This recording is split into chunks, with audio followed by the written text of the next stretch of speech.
Radio. Le petit déjeuner politique. 7h45, c'est le petit déjeuner politique de François de Rugy, député La République En Marche de Loire-Atlantique et ancien ministre de l'écologie. Et ancien président de l'Assemblée nationale aussi. Bonjour François de Rugy. Bonjour. Macron va-t-il passer au vert et comment ça va se traduire? Convention citoyenne, vague verte aussi dans des grandes villes. Alors tout d'abord quand même la fermeture hier soir de Fessenheim.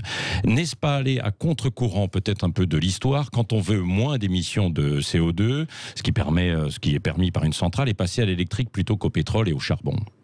Alors tout d'abord, engagement pris, engagement tenu. Vous savez que cette décision avait été annoncée en 2012 par François Hollande lorsqu'il était candidat à l'élection présidentielle. Il a été élu président. Il a eu différents ministres de l'écologie entre 2012 et 2017 qui ont annoncé presque toutes les semaines ou tous les mois que la centrale de Fessenheim allait fermer.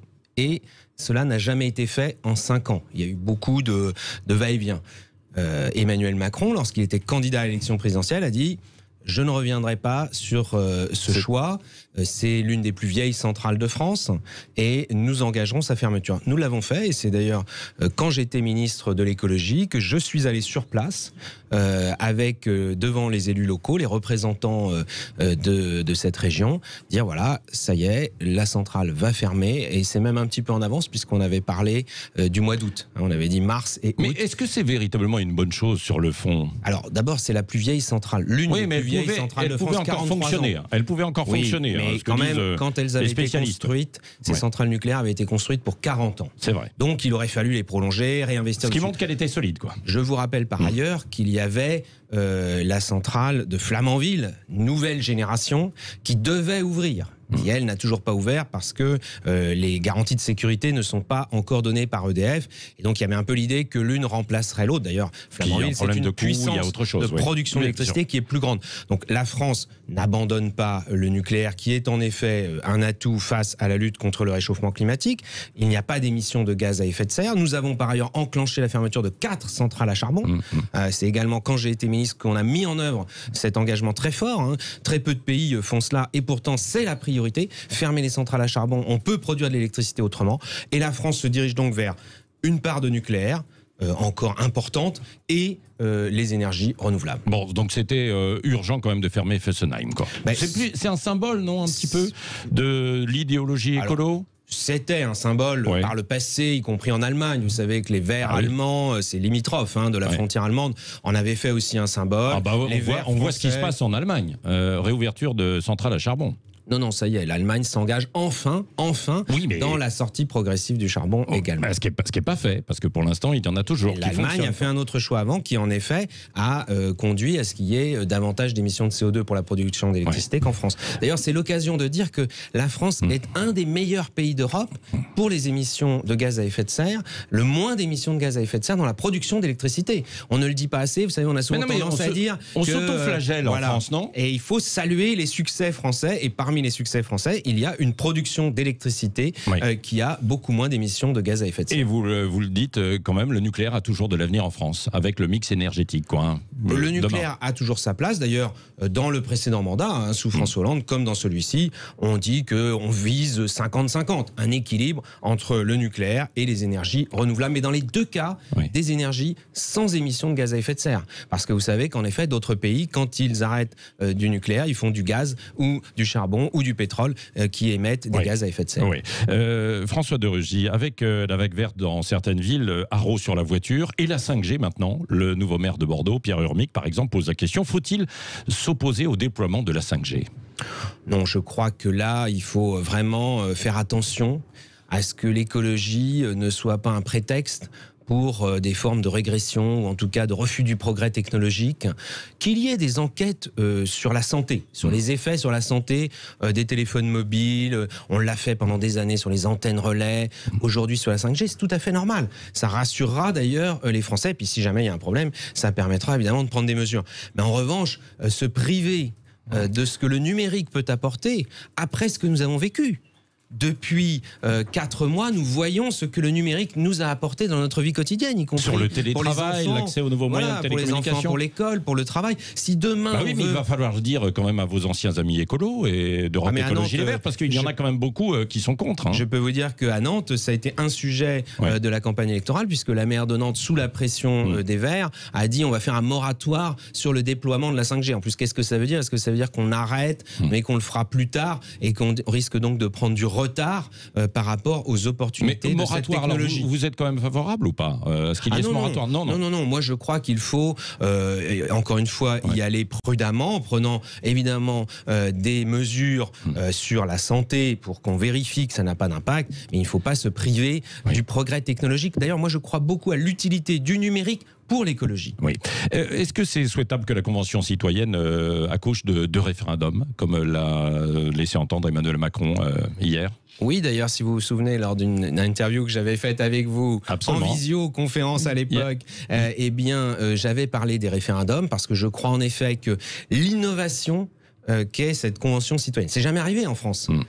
150 citoyens tirés au sort, réunis dans une sorte d'assemblée citoyenne, qui ont réfléchi pendant 9 mois, qui ont fait des propositions. Eh bien, une des possibilités de continuer à associer les citoyens, de faire autrement. On a vu que le vote, simplement, ça ne séduit pas les citoyens. Aux élections municipales, à peine 30-35% de participation dans les grandes villes. C'est une catastrophe. Donc, avoir d'autres moyens de participation des citoyens à la politique, la Convention citoyenne... Mais elle est légitime, cette Convention citoyenne tirée au sort? Non, parce que certains experts en doutent. Non, mais elle n'a pas vocation à décider. C'est pas une Convention citoyenne qui remplace l'Assemblée nationale. Nous, les députés, eh bien, évidemment, nous gardons le pouvoir législatif avec le gouvernement. Mais associer les Français avec des référendums, sur ce sujet comme sur d'autres, je pense que ce serait une bonne chose. Oui, alors sur quoi les questions pour le référendum? Alors, le président de la République l'a dit hier, il a fait d'ailleurs un discours très clair sur la méthode pour le débouché de cette Convention citoyenne, qui aurait pu produire un rapport qu'on aurait mis sur une étagère. Vous savez comment ça se passe. Et puis le gouvernement aurait piqué. Bon, là, ça va passer par le Parlement. Il a vraiment souhaité qu'il y ait des décisions quand c'est pas du domaine de la loi, mais ça peut être pris sans faire une loi. Ça pourrait être pris très rapidement. Il a dit qu'avant le mois d'août, il y aurait un conseil de défense écologique que nous avions créé avec le président de la République il y a un peu plus d'1 an. Et ensuite, un projet de loi en septembre. Et que surtout, les citoyens continueraient à être associés au suivi de ce projet de loi. 2021, le référendum, c'est pas trop tard? Si jamais il y avait besoin d'un référendum pour lever des blocages, par exemple, ou sur la Constitution, eh bien, ce serait en 2021. Mais vous y êtes favorable? Je pense que ce serait en effet une bonne façon de montrer que c'est l'affaire des Français. Que c'est pas simplement l'affaire des experts, pas simplement l'affaire de 150 citoyens tirés au sort, pas simplement l'affaire du gouvernement et du Parlement, mais c'est aussi l'affaire de tous les Français. Oui, François de Rugy, vous avez évoqué à l'instant aussi les municipales. La République En Marche a pris une grosse claque à ces municipales, d'une façon générale. Elle a besoin de se renouveler, la République En Marche? C'est sûr que c'était une première pour la République En Marche, ces élections municipales, et c'est une première qui est ratée, il faut bien le dire. À partir de là, il faudra en tirer des leçons, parce que même si ce n'est pas un vote national, on sait bien que les Français envoient toujours quand même des messages à travers les élections intermédiaires, comme on dit, les élections locales, qui ont lieu entre 2 élections nationales, présidentielles et législatives, qui ne seront pas d'ailleurs identiques. Vous savez que les Français font très bien la distinction entre une élection municipale et une élection présidentielle, évidemment. Donc, à partir de là, oui, sur le mouvement, la République En Marche, le président, lui, a d'ores et déjà dit de toute façon qu'il s'exprimerait devant les Français avant le 14 juillet. Pour un remaniement, probablement? Peut-être, c'est quelque chose dont on parle déjà depuis un moment. C'est quelque chose qui appartient au président de la République. C'est pas moi qui vais m'exprimer sur ce point. En tout cas, il y aurait besoin quand même probablement d'un remaniement avec ce qui s'est passé aux élections, peut-être un petit peu plus de gauche, non? Je ne crois pas qu'il faille raisonner tout de suite un peu plus de gauche, un peu plus... Alors d'ailleurs, de personnalité, franchement, autant pour le coup, il y a une poussée des Verts à ces élections municipales, autant sur le reste, c'est quand même l'éclatement généralisé. Vous avez les Républicains qui ont perdu des villes, mais qui en ont gagné d'autres. Le Parti Socialiste qui a perdu des villes, mais qui en a gagné d'autres. Donc, de ce point de vue-là, je crois surtout que ce qu'il faut, c'est voir ce qui est maintenant prioritaire pour 18 mois. On a en gros 18 à 20 mois encore utiles avant l'élection présidentielle de 2022. Et nous, les députés de la majorité, nous sommes extrêmement mobilisés pour soutenir les priorités que le président de la République seriez prêt à revenir dira dans un gouvernement si Emmanuel Macron vous le proposait? C'est pas du tout le sujet. C'est pas le sujet. Et franchement, ça, c'est le président de la République qui décide. Vous, aujourd'hui, vous voulez jouer quel rôle alors, justement? À l'Assemblée nationale, peut-être? Il y a besoin d'un nouveau coup de fouet également, si je puis dire. Allez, on ne va pas donner des coups de fouet aux députés. Non, mais bien sûr. Vous savez qu'il y a une expression anglaise où on dit les whips. Oui. Où justement, c'était des gens qui étaient censés faire régner la discipline avec des le fouets. coup de fouet dans le bon sens du terme, Oui. évidemment, vous l'avez compris. Bien sûr que le groupe à l'Assemblée nationale doit aussi parce qu'il y a de la contestation.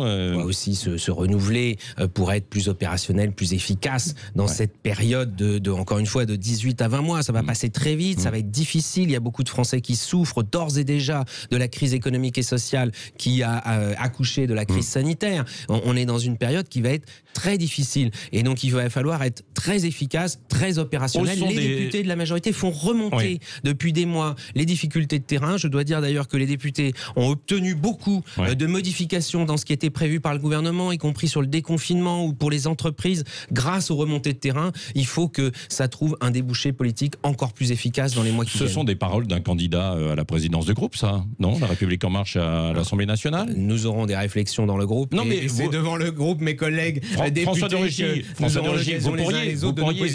vous pourriez vous positionner. Vous êtes positionné. On peut toujours imaginer, mais vous... Non, mais ça vous intéresserait. Vous pouvez comprendre que ça ne se fasse pas dans un studio de radio. Même si je vous aime beaucoup, et celles et ceux qui nous écoutent, évidemment. Mais parce que c'est Gilles entre députés que nous allons discuter de tout ça. Contesté.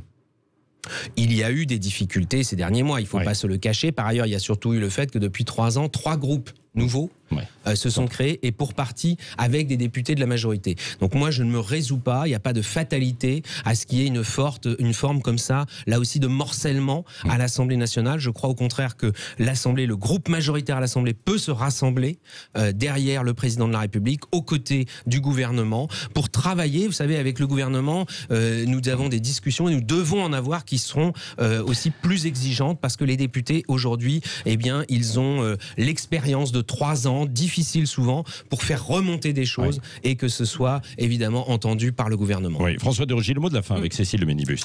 Après les municipales, on parle d'une vague verte, forcément, d'une prise de conscience sur l'écologie. Avec 60% d'abstention municipale, est-ce qu'on peut vraiment se dire que c'est un sujet représentatif de ce qu'attendent les Français?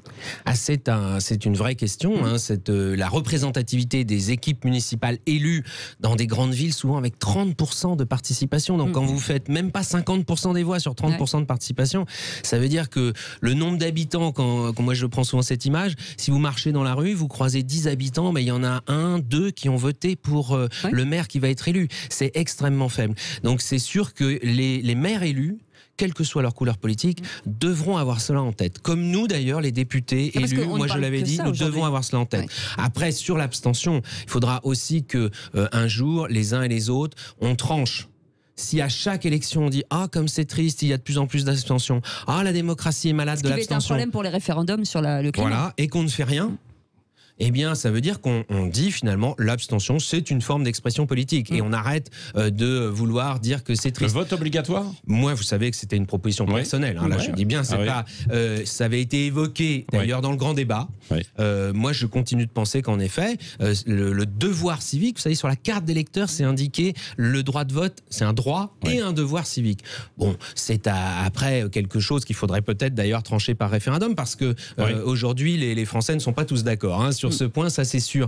Mais en tout cas, je crois qu'il y a beaucoup, à chaque soir d'élection, beaucoup d'hypocrisie. Beaucoup de gens disent « Ah, comme c'est triste, il y a de l'abstention », mais finalement, ça les arrange bien, parce que ça permet des réélections à certains maires sortants ou autres, ou des élections avec, encore une fois, des taux de participation très faibles. Merci François de Rugy, député de la République En Marche de Loire-Atlantique, ancien ministre de l'écologie et ancien président de l'Assemblée nationale. Et on reviendra justement sur cette convention citoyenne dans quelques instants avec les repas